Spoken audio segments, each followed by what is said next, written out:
Accident. তবে ওনার মাথায় যদি হেলমেটটা থাকতো তাহলে হয়তো ব্যাপারটা এত সিরিয়াস নাও হতে পারতো। এই বিষয়টাও একজন স্বাস্থ্যকর্মী হিসাবে এই বিষয়টাও আপনি যদি নিজে ফলো করেন তখন আপনি অন্যদেরকে এটা দিতে পারবেন। এটাও তো স্বাস্থ্য বিষয়ক একটা পরামর্শ, তাই না? কি অবশ্যই মোটরসাইকেলে থাকলে হেলমেট পরাটা বোধহয় খুব জরুরি। জি,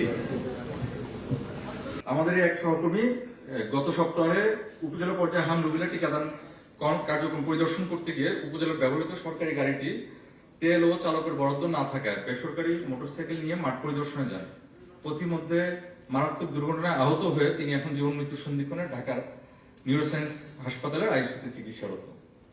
মাননীয় প্রধানমন্ত্রীর 90-এর দশক হতে চলে আসা সেক্টর প্রোগ্রাম হঠাৎ বন্ধ করে দেওয়ায় এই সরকারি গাড়িগুলোর থাকা সত্ত্বেও আমাদের তেল এবং গাড়ি চালকের বরাদ্দ নেই, যার কারণে এই ধরনের দুর্ঘটনা প্রায়ই ঘটে এবং প্রাথমিক স্বাস্থ্যসেবার যে পরিদর্শন কার্যক্রম ব্যাহত হয়।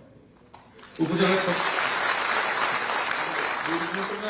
দুর্ঘটনা যেটা ঘটেছে অবশ্যই অত্যন্ত দুঃখজনক এই বিষয়টা, অ্যাক্সিডেন্ট। তবে ওনার মাথায় যদি হেলমেটটা থাকতো তাহলে হয়তো ব্যাপারটা এত সিরিয়াস নাও হতে পারতো। এই বিষয়টাও একজন স্বাস্থ্যকর্মী হিসাবে এই বিষয়টাও আপনি যদি নিজে ফলো করেন তখন আপনি অন্যদেরকেও এটা দিতে পারবেন। এটাও তো স্বাস্থ্য বিষয়ক একটা পরামর্শ, তাই না? কি অবশ্যই মোটরসাইকেলে থাকলে হেলমেট পরাটা বোধহয় খুব জরুরি। জি,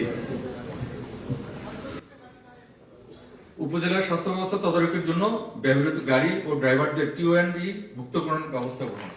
রাজস্বের সাথে গাড়িগুলো যদি টিওএনডি অন্তর্ভুক্ত হয় সেক্ষেত্রে হয়তো তেল এবং ড্রাইভারের বরাদ্দটা সহজ হবে এবং কিছু উপজেলায় এখনো গাড়ি পাওয়া যায়নি, 48টির মতো উপজেলা, সেগুলোর ব্যবস্থা নিলে ভালো হবে।